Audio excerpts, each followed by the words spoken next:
Well, hello, friends, and I'd like to tell you about a new webinar at Astrology University called The Kurios, Lord of the Nativity, and that's Kurios spelled Kurios, not with a C. Aha, curious. I wonder. And I have Demetra George with me to tell you about her presentation. Welcome, Demetra. Thanks so much for joining me today. Could you tell folks a little bit about what to expect in this presentation? Yes. This presentation is actually the very first time I'm publicly giving this teaching. And it is the high point of both ancient astrology, both volumes 1 and 2. In many ways, all those 1,200 pages preceding this chapter have been leading up to determining the planet that is best positioned in the chart to bring one to one's sense of destiny or the fulfillment of one's destiny, to act as a kind of guide. And if a person has a spiritual perspective, a guide to bring one toward spiritual realization, and even for the certain people for spiritual liberation. It's like if you follow this planet, this is the planet in the chart that is best equipped and best situated to be able to bring you to that point of doing the very best job you can do with your life that is within your realm of possibility. And Tony mentioned, well, what's the difference between that and the Lord of the Ascendant? Because that sometimes people think that that's the ruler of the chart. And the Kurios is a procedure that was mentioned by alluded to as early as Netshepso and Petasiris, but fully described by the astrologer Porphyry, who lived in the 3rd century. And it identifies 7 power places in the chart and then puts forth as candidates the planets that rule those places.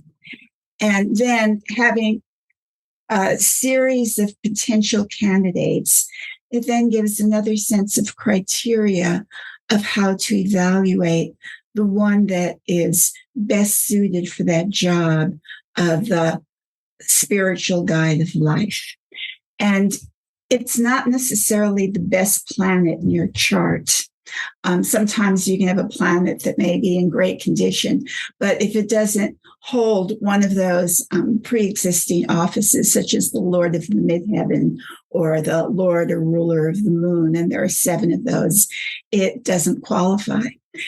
Some people may have 7 different planets to choose from.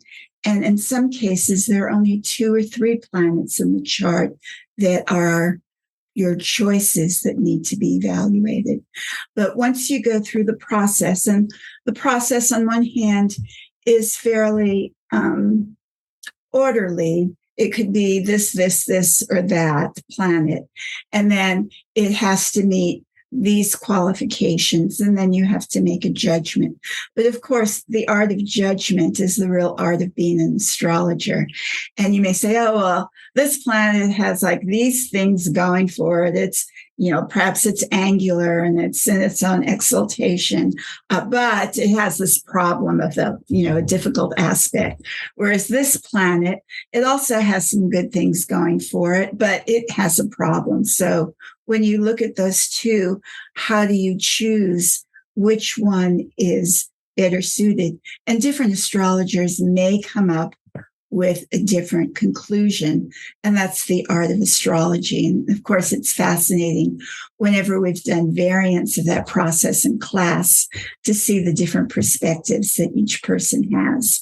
But it is totally illuminating to out of the chart as a whole, and each planet has its own significations. It has the houses that it's in and rules, and its jobs, but in addition, it may have a larger job of being in charge of the life as a whole. And there's one planet whose job is to bring you to the extent that there's a there that can best bring you there to that sense of being in alignment with who you are and what you're meant to do. So the illustration I'm going to use is that of the chart of Liz Cheney that I alluded to in my last newsletter. And it's quite fascinating seeing the two planets that the choice comes down to and how we went about winnowing out the best one, which is not the one and just looking at her chart like initially that you would end up with being the planet. So it integrates many of the different principles that have been discussed in traditional astrology and brings them to a certain point of focus. And then I was going to look at a second chart that I have a little newsletter that will be coming out either with this recording or right around that time. And I was interested in an aspect that Ceres was making to Pluto, given the Ukrainian situation with all of the grain that until yesterday was being blocked from being exported and causing starvation and hunger and food crises in the rest of the world. And there was a chart for the signing of the agreement that would allow the ships to go. And so I'm going to take a mundane chart, which was certainly not in the Hellenistic material, but I'm going to use the same process in a mundane chart to winnow in on what planet should the people who are involved in executing the agreement, should they follow, would have how that planet would guide them to the best solution of making the plan actually work. So those are the two things that I'm going to do in this webinar. And as I said, it's the very first time that I'm giving the teaching. I had to wait until the book was totally written before I felt that I would be ready to present this final material. Thanks for that, Demetra. And by the book, Demetra is referring to volume 2 of Ancient Astrology. Yeah. Yeah.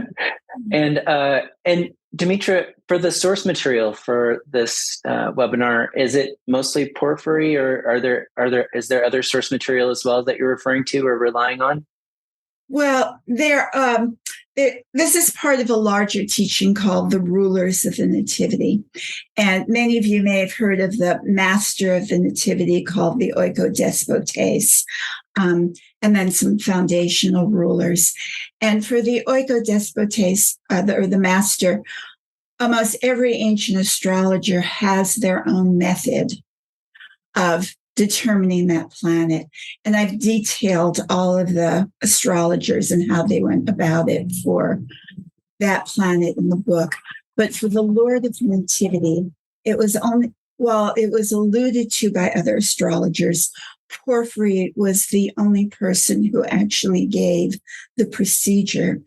And Porphyry is interesting because he was foremost a Neoplatonic philosopher. And it was in one of his communications to the philosopher Iamblichus on the mysteries that Porphyry said, in looking for one's personal daimon. I think one could find it via astrology. And this is how I think one would go about it.